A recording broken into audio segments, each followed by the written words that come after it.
High বন্ধুরা, আপনারা দেখছেন অর্পিতাস গার্ডেন। আমার ছোট্ট ছাদ বাগানে আপনাদের অনেক অনেক স্বাগত।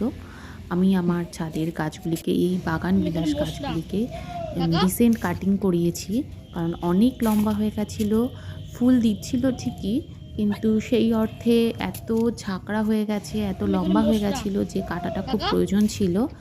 তাই কাটার পরে এরকম আকার এসছে। এটা আমার একটা লাল রঙের বাগান বিলাস।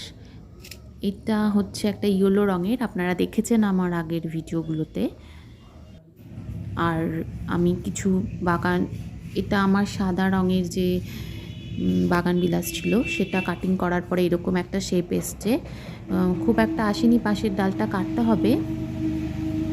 এগুলো আমার অন্য গাছ। এটা আমার একটা বেলি ফুলের গাছ, সেটাকে কাটিং করার পর এরকম এসছে, যাতে গরমে খুব ভালো ফুল পাই তার জন্য আমি কাটিং করেছি।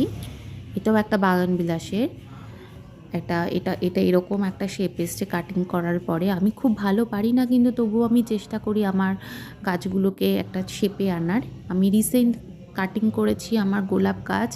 আমার কাছে খুব বেশি গোলাপ গাছের গাছ নেই আমার কাছে ছাদ বাগানে, মাত্র 3টে আছে। এগুলো একটা হলুদ, একটা হালকা পিঙ্ক কালারের, আর একটা ছোট্ট গাছ আপনারা দেখবেন।